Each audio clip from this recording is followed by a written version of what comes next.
The Equitable Life Assurance Society presents This Is Your F.B.I.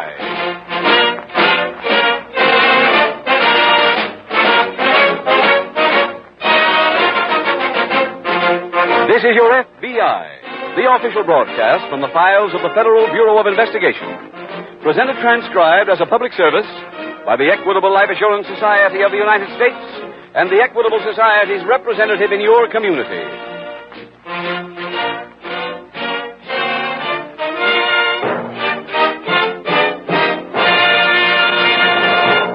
You go to your doctor when you want advice about your health. It's just as important to consult a professional man when you want financial security for yourself and your family. There is such a man in your community, your local Equitable Society representative. He's not only a trained specialist in insurance matters, but he's a solid citizen and a friendly neighbor. In about 15 minutes, I'd like to tell you more about how he may help you discover the many benefits that may be yours with membership in the Equitable Life Assurance Society of the United States.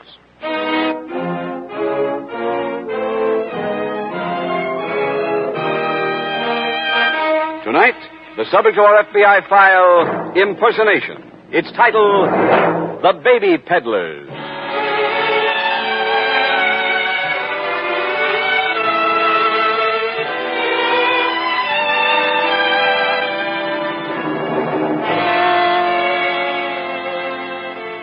Any criminal who is plotting to swindle you, the American public, is well aware of your habits, your virtues, your weaknesses. For this is his business, to hit his intended victim at the most opportune spot at the most opportune time. Many swindlers hide their activities under the guise of a very innocent-appearing business, fake charitable organizations, phony welfare leagues. For in appealing to your heart, the criminal knows your generosity may be aroused, but seldom your suspicion. In this country, there are many legitimate charitable organizations soliciting funds for extremely worthwhile causes. But the representatives of these legitimate organizations carry complete and authorized credentials. The swindler does not. He carries only the hope that the innocent-appearing spiel he has rehearsed will convince some generous citizen to give him money. In tonight's case, you will hear of two criminals hiding their scheme behind perhaps the epitome of innocence, a baby. Tonight's file opens in a drive-in restaurant in Hollywood, California. Mrs. Jane Bakeman sits in her car talking to her friend, Anna Maxwell, a car hop at the drive-in. So this guy orders a cup of coffee for a dime, then acts like I should crawl in the car and hold his hand while he sips it. Gee, Anna, how do you manage these guys? You get used to it. How much longer till you quit for the night? Well, I was off 3 minutes ago, but until Blue Sedan over there finishes eating, I gotta wait. You in a hurry? Sort of. I want to drive you over to the flat. Got something to show you. Hey, you buy something new? Uh-huh. Don't tell me that bull-legged husband of yours sent you some extra dough. 3 days ago, you were flat broke. No, Harry didn't send me any money. But he wrote and said that the director says if they stay on location much longer, he might give Harry a bit part. Oh, honey, don't kid yourself. It won't happen to Harry Bakeman. Once an extra, always an extra. Blue Sedan's finished. Just a sec. Will that be all? Yeah, it's right here. Uh-huh. Thank you very much. Night. Wait till I throw this tray in the rack. I can leave.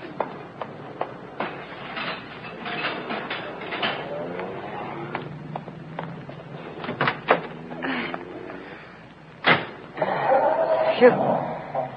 Well, I'd be glad to get home out of this bo-peep custom. You'll stop by the place first and see what I bought, won't you? Oh, sure. Only I don't see what all the mystery's about. And where did you get the dough to buy something new? I got some money. And you say Harry didn't send it? No. Okay, keep me in the dark. Now, Anna, it's a surprise. I'll tell you where I got the money, but you'll have to wait and see what I bought. Fair enough. I sold Sonny. Come again? Sonny, I sold him. The baby? Yeah. A week ago, I met a woman in the park, and she thought Sonny looked so cute in his carriage. She said she couldn't have any children of her own, and she was trying to adopt one. Well, sure. A lot of rich people do that. Oh, she's rich, all right. Martin Casey's wife. The Martin Casey? Uh-huh. But just because he's a big shot, they don't hurry adoptions up. They told Mrs. Casey she'd have to wait a whole year. Now, wait a minute. I'm all mixed up. You said you sold Sonny. That's right. To Mrs. Casey. I met her in the park again today, and I sold Sonny for $1,000. Oh, but Anna, just wait till you see what I bought.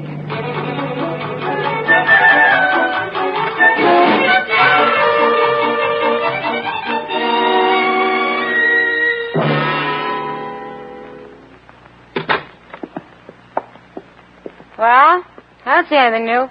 Look behind you in the corner. What is... Oh, no. Isn't it beautiful? They haven't delivered the roof area yet, but the radio and the record player work fine. How much? $769.42. That includes the installation. And take a look at this. Did you ever see such a big screen? You sell your kid and buy a TV set? Look, what about Harry? When does he get home from location? About 3 more weeks. What are you going to tell him? Well, maybe I could tell him Sonny ran away. A 1-year-old? Well, I'll think of something by that time, Anna. Maybe you could even help me. Hey, look.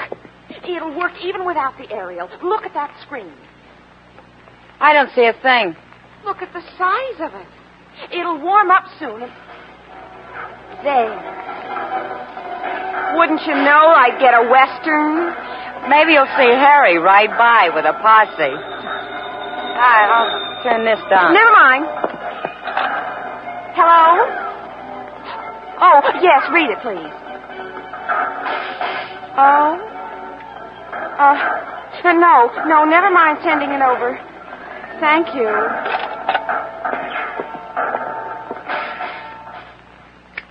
What's the matter? Harry. What about him? Western Union just read me a telegram from him. He got bit by a horse? He'll be back in town the first of the week. Oh, no. Oh, Anna, you gotta think of something. I have to think of something. You sold the kid. But I have to get him back now. Well, I don't know. Wait a minute. Huh? Get the baby back. Of course. Honey, that's quite an idea.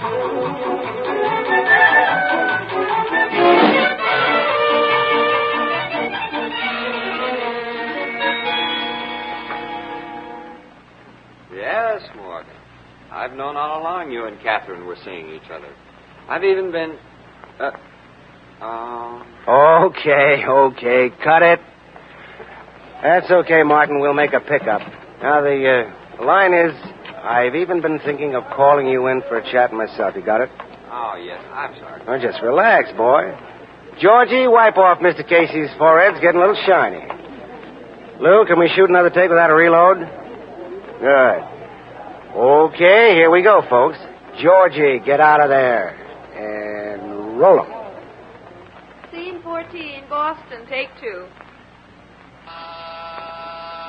Speed 14, Boston, take 2. Mark it. Okay, Martin. Action. Yes, Morgan. I've known all along you and Catherine were seeing each other. I've even been thinking of calling you in for a chat myself. Print it. Okay, we're on the wrong set, boys. It's very nice, Martin. You can relax. We'll call you. I'll be in my dressing room. Okay, Brucey, new setup. Let's get to reversing that doorway next. Go ahead and reload, Mr. boys. Casey, Yes? I must speak to you right away. What? I'm a federal officer. I don't understand. Well, I'll get back to the point. Mr. Casey, 3 days ago you bought a baby. What? Come into my dressing room, please. All right, sir.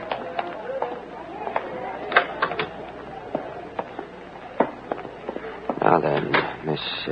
Johnson. Yes. How did you know about the baby? Well, we know all about it, Mr. Casey. And it concerns us very greatly. You see, that baby was kidnapped. Kidnapped? But my wife got it from the mother. No, your wife bought it from the baby's nurse, posing as the mother. She's confessed everything.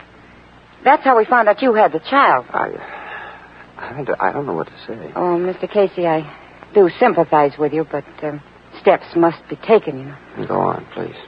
Well, the F.B.I. is cooperating with us on this, so you can arrange for me to take the child, and I'll return it to the real parents. That way no one will need to know about it, and we'll save you all that embarrassing publicity. Oh, yes. The publicity. That could be quite a... Yeah, yes, sir. Well, I could call Frances, my wife, and arrange for you to pick up the baby, but... Yes, sir? Just one thing. My wife paid that woman $1,000 for the baby. I'm afraid there's no way of recovering that, Mr. Casey. The nurse spent all the money before the F.B.I. arrested her. Oh.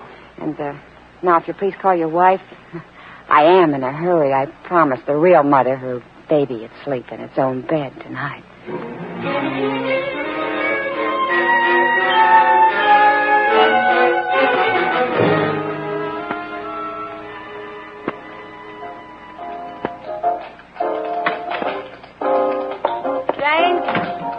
Jane. Sit down and watch, Anna. Jane, look. I brought Sonny. Oh, hello, Sonny. Anna, watch this man dance. He's just wonderful. Now, look. You take this kid. Here. Oh, I wanted to watch. Here. Oh, all right. Oh, now, Sonny, don't cry. Bouncy baby. That's a boy. Jane. Yes. Jane, wait till you hear what happened. You got in the studio to see Martin Casey. Oh, of course. But it all went so smooth. That's the good part. This pitch is worth money in the bank. I don't follow you. You will. Look, you get dressed and go out again and sell Sonny. What? I just got him back. Will you listen to me? You get the dough for him, then I'll go to whoever you're selling to and get him back again. Oh. It's foolproof. You can get more than that TV set, and I can quit at the drive-in. Oh, gee, I don't know about this, Anna. Harry's coming home. When? The 1st of next week. That gives us 5 days. We should be able to sell Sonny twice by then. You really think so? Oh, of course.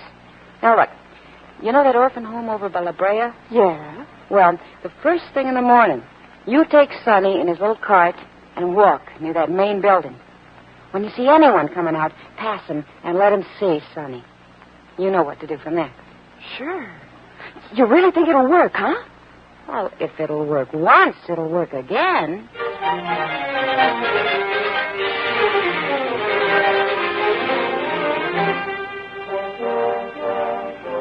Meanwhile, in the nearby FBI field office, Special Agent Watkins is seated beside the desk of Agent Jim Taylor. Taylor has just finished a phone conversation. That was a long talk, Jim. That was Martin Casey. Oh. He just spoke to his lawyer, and now he's complaining about a federal representative who called on him today. Who was the caller? Pretty obvious it was an impersonator. A girl. What was the pitch? It seems Casey's wife met a woman in the park and bought her baby. Bought her baby? Yeah. Pretty rough, huh? Anyway, this impersonator called on Casey this afternoon, told him the baby had been kidnapped, and told him the FBI would return the baby to its real home without publicity. And Casey bit? Yeah, and you can't really blame him, Ed. Publicity means a lot in his life. This frightened him. That still isn't an excuse for buying a life in the first place. No, there's no excuse for that. In a way, they deserve what happened, but the people who sold the baby deserve even more. Well, we know at least 2 women are in on the scheme. I wonder if that's all. It's hard to say. 2 could work it alone. Just what did the Caseys pay for the baby? $1,000. It's a sizable nick. Yeah. Ceiling price for a human life. Come on, Ed. Let's go out and interview the Caseys in person.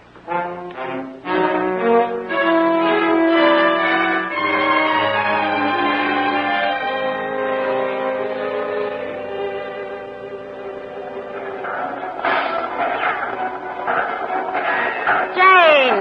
For Pete's sake! Huh? What, Anna? I'm trying to work out my routine. Now, what was the name of the people who bought Sonny? I told you. Mr. and Mrs. Dennis McGough. Oh, yeah. McGough. He said he was a set designer with the Majors, and she didn't bat an eye when I asked for $1,000. She's nice. She's even going to keep calling the baby Sonny. That's real sweet. She asked me what to call him, so I told her even though his real name was Harry Bateman Jr., we thought Sonny was cuter. She did, too. Jane. Huh? You told her the kid's real name? I just told you I did. Honey, let me break it to you easy. The police frown on what we're doing. So what? So you gotta be more careful. Oh, don't be silly. The last woman didn't check, neither will this one. Well, just watch it from now on, huh? I better get going and pick up our meal ticket. Oh, yeah, and if he cries, just... Oh, I'll get it. If it's a drive-in, tell him to get a new Bo Peep.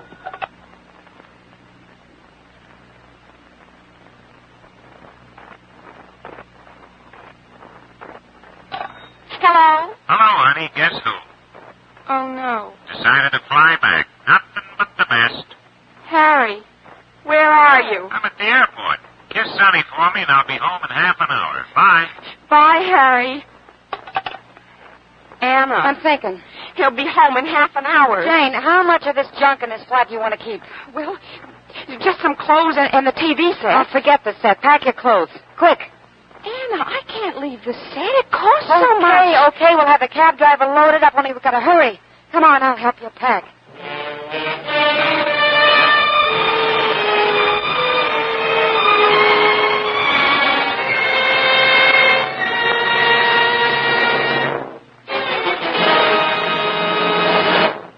We will return in just a moment to tonight's exciting case from the official files of your F.B.I. Do you have Social Security? That's good. But if you have a wife and children, it is much better to provide full security for them. Mr. Robert Warson, a member of the Equitable Society, knew that. And that worried you, didn't it, Mr. Warson? You bet it did. Do you know of a family of 5 today who could live comfortably on about $105 a month? Frankly, no. Well, that's all my Social Security would pay to my wife if something happened to me. But then, a few months ago, I heard you describe a fact-finding chart that would show me how much more I would need to keep her and the children in comfort. That's our famous equitable fact-finding chart for fathers and mothers. The fact-finding chart is free to any of our listeners. Well, I called my local Equitable Society representative. He came over with a fact-finding chart. In 5 minutes, we learned how much my wife and children would need to keep them well-fed, well-housed, and well-clothed until the youngest graduated from high school. I discovered that all I needed for full security was a little extra life insurance. And that's when I joined the Equitable Society. Now you're protected by the Equitable Family Security Plan. Yes, indeed. And I think any man with a family and only Social Security owes it to them to call up his local Equitable man. A good man to do business with. Indeed he is. Your local Equitable Society representative is selected on the basis of character, intelligence, and friendliness. His business is to bring you freedom from worry. So no matter what your insurance problem, owning your own home, providing education for your children, or future security for your family, call him. Ask for your free copy of the fact-finding chart for fathers and mothers. Consult the yellow pages of your local telephone directory for the name of your local Equitable representative. It's listed under Equitable. That's EQUITABLE. The Equitable Life Assurance Society of the United States.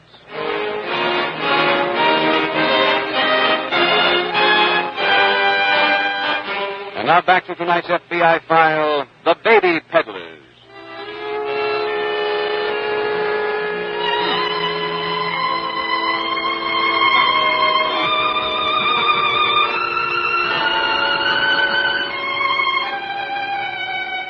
Children were made to love, not to sell.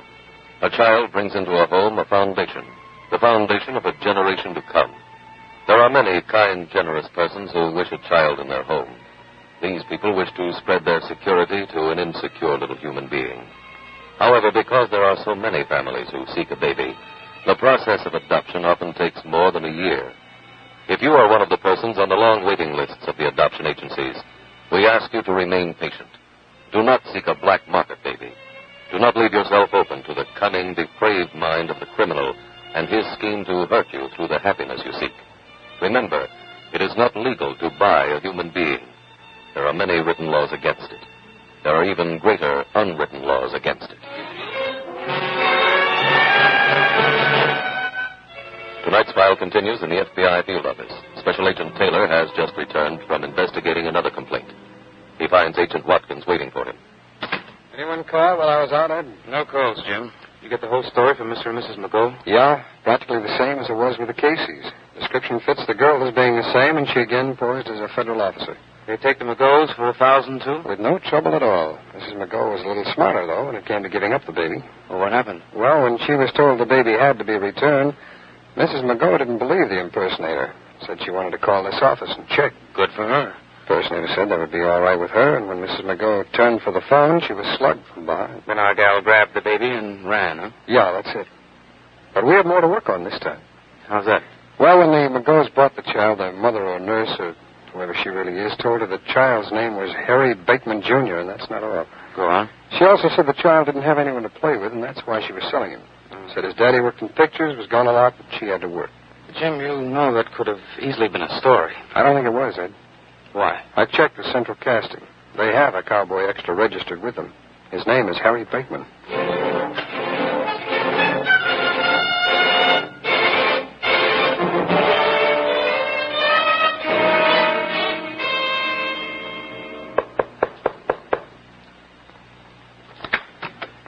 Harry Bateman? Yes, sir, that's right. Mr. Bateman, I'm a special agent of the F.B.I. Here are my credentials. The F.B.I.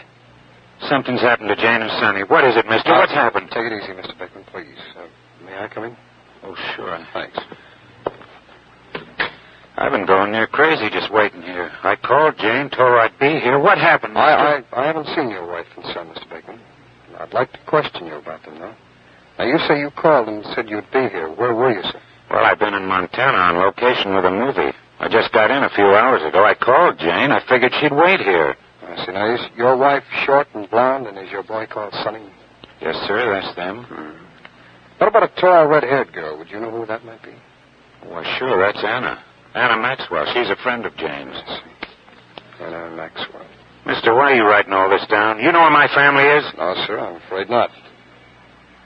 Mr. Bateman, what I have to say isn't very pleasant, but, well, we have reason to believe your wife and her friend have been selling your son.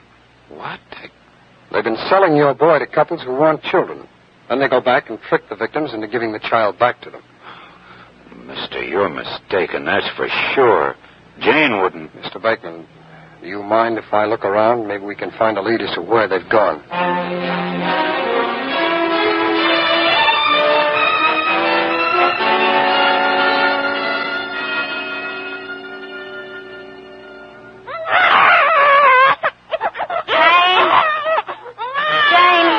That bottle. Jane! Sonny, here's the bottle. Oh, gee, I hope it's warm enough. He won't go to sleep unless it's warm enough. Getting spoiled in those rich homes, huh? Well, we're not doing so bad ourselves. I don't know. This apartment is so fancy. How long can we afford it? Listen, honey, with an address like this and clothes like I bought today, little Anna's going to land herself a rich husband in no time. Then we won't have to sell Sonny anymore. We can give him to someone for keeps. Yeah, or maybe even send him back to Harry. Oh, stop thinking about Harry. Sit down. Relax. As soon as I take this dress off, I don't want to wrinkle it. I'm wearing it when I take Sonny out tomorrow. That's what you think. Why not? It's the prettiest dress I ever owned. Yeah, that's the trouble. Honey, you're selling this baby because you have to. Remember? If you have money for dresses like that, who's going to believe you haven't enough money for a maid to keep Sonny? Oh, yeah. You wear the old dress. You'll be wearing a new one soon enough. Maybe we'll even get you a new husband, too. Rich, instead of saddle sore.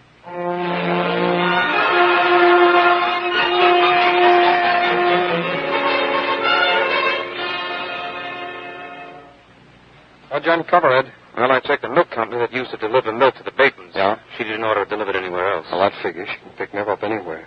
You think they're still in Hollywood, Jim? Yeah, here at least in L.A. Sure a big enough place to hide in. They know their way around here. I left a man to watch that orphanage on La Brea. Chances are they'll try another spot, though. Yeah, I thought of that. Well, we'll have a man cover each one, but they might just contact people on the street or park or anywhere. We can't cover this whole city. Hey, what about those pills we found in the flat? Oh, I checked the drugstore. Mrs. Bateman bought them. They were for headache. If she wants any more, she can pick them up at any drugstore. No reason for her to come to this particular one. Well, we may have something here. What's that? It's a list of everything we found in the Bateman flat. And this list is a bill of sale from the Jenkins radio store for an expensive television set. So? So included in the bill of sale is an order for the dealer to install a roof aerial within a week. There was no roof aerial on the Bateman flat.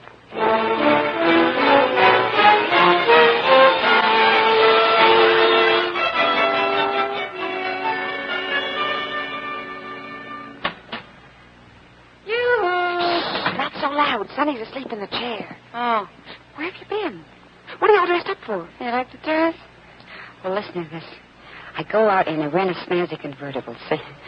Then guess where I drive to? The beach? Back to that crummy drive-in. I took a chance. I didn't figure Harry'd be around to see me. He wasn't. But why go there? Are you kidding?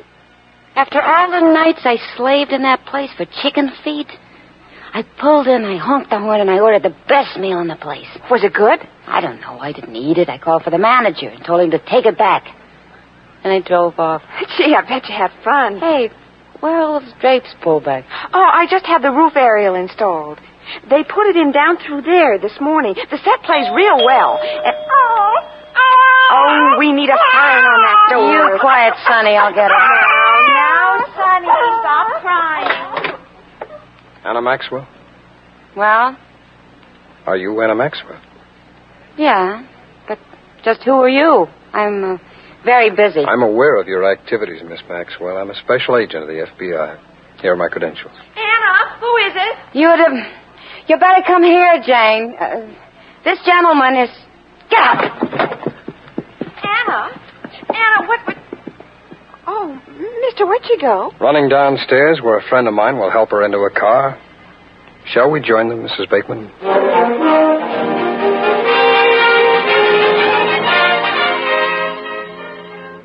Anna Maxwell was found guilty in federal court for impersonating a federal officer and was sentenced to a term of 3 years in a federal reformatory for women. Jane Bateman was turned over to state authorities and was sentenced to a term in prison for selling her baby. The special agents Taylor and Watkins were able to locate the women criminals in tonight's case when Agent Taylor checked with the radio store which had sold Jane Bateman the television set. They reported to Taylor that Mrs. Bateman had called them from her new address and had given instructions for them to come and install the roof aerial which she had coming with the television set. Thus, a child was returned to a loving parent, and 2 criminals were prosecuted for their heartless act. For heart and love are words which never describe the criminal who deals in black market babies.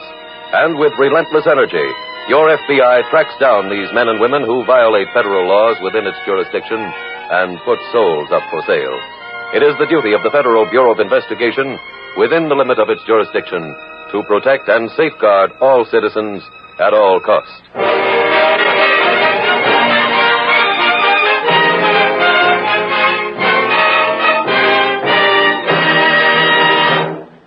You'd be surprised how simple and easy it is to plan for the future financial security of your wife and youngsters. Get acquainted with your local Equitable Society representative. Ask him for your free copy of the Equitable Fact-Finding Chart for fathers and mothers. He'll be glad to talk it over with you and without obligation. No matter what your problem may be, a carefree life after you retire, college educations for your children, home ownership free and clear. You don't have to be rich to enjoy freedom from worry. Consult your local telephone directory for the name of your local Equitable representative. It's listed in the yellow pages under Equitable, the Equitable Life Assurance Society of the United States.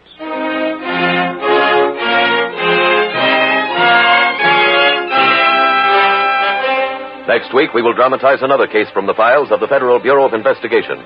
Its subject, homicide. Its title, Mama's Boy.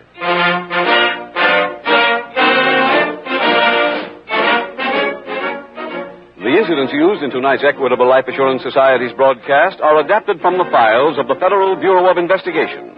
However, all names used are fictitious, and any similarity thereof to the names of places or persons, living or dead, is accidental. Tonight, the music was composed and conducted by Frederick Steiner. The author was Dick Carr. Your narrator was William Woodson, and Special Agent Taylor was played by Stacy Harris. Others in the cast were Colleen Collins, James Dobson, Georgia Ellis, Catherine Keith, James McCallion, Henry Morgan, and Steve Pendleton. This is Your FBI, a Jerry Devine production, was directed by Sid Goodwin. This is Larry Keating speaking for the Equitable Life Assurance Society of the United States and the Equitable Society's representative in your community, and inviting you to tune in again next week at this same time when the Equitable Life Assurance Society will bring you another thrilling transcribed story from the files of the Federal Bureau of Investigation. Mama's Boy on This Is Your FBI. Stay tuned for the adventures of Ozzie and Harriet. There's fun for the whole family when Ozzie and Harriet come your way next. This program came to you from Hollywood. This is ABC Radio Network.